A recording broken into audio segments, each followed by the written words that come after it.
विघ्नेश्वराय वरदाय सुरप्रियाय नगाननाय सुरयज्ञ विभूषिताय लंबोदराय सकलाय जगद्धिताय गौरी सुधाय गणनाथ नमस्तुते।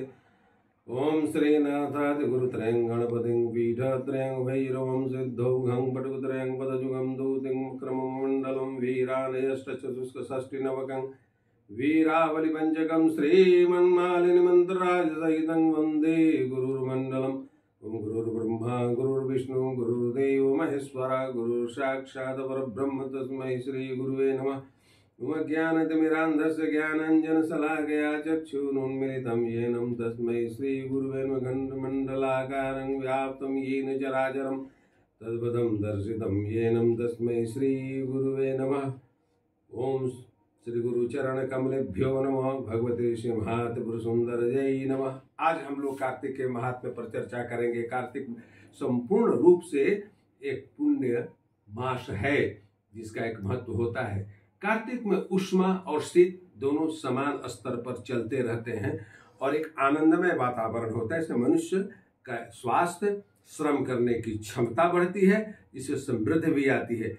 इसी को ध्यान में रखते हुए कार्तिक में ही आप देखेंगे अमावस्या को दीपावली का महापर्व है जो 5 दिनों से चलता है, जो धन त्रयोदशी से प्रारंभ होकर नरक चतुर्दशी, दीपावली और फिर भैया दूज तक चलता है। इस सब का बहुत वैज्ञानिक महत्व है।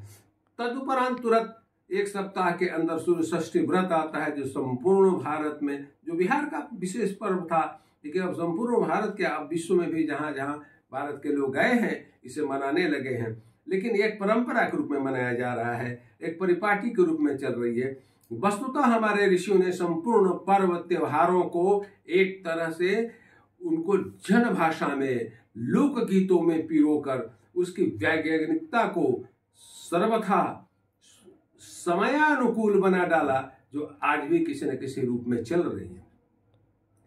तो कार्तिक में सबसे अंतिम जो इन पर्व को मानने के बाद होता है वो कार्तिक का पूर्णिमा स्नान होता है। इसमें घर घर से लोग निकल जाते हैं कि आज हम स्नान करेंगे। क्या होता है स्नान से?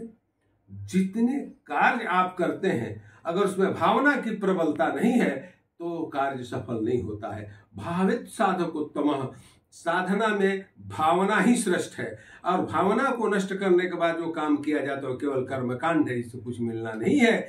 इसलिए जन जन में यह भावना है कि कार्तिक पूर्णिमा के स्नान करने से पापों का क्षय होता है। इसलिए लोग जो भी नजदीक नदी, तालाब जो भी मिलता है उसको गंगा समझकर, उसमें यह उनकी भावना है कि सर्वत्र गंगा विराजमान है।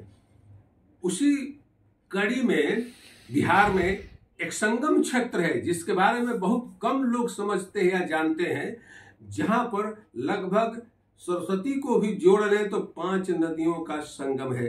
सरस्वती तो प्रयाग में ही मिल जाती है, जमुना मिल जाती है, इन तीनों को लेकर वो गंगा आती है और हरिहर क्षेत्र में हिमालय से निकलने वाली नदी नारायणी या निगंडकी से मिलती है और उधर से अमरकंटक से मध्य प्रदेश से सोनभद्र निकलता है, वो आकर वहां मिलता है।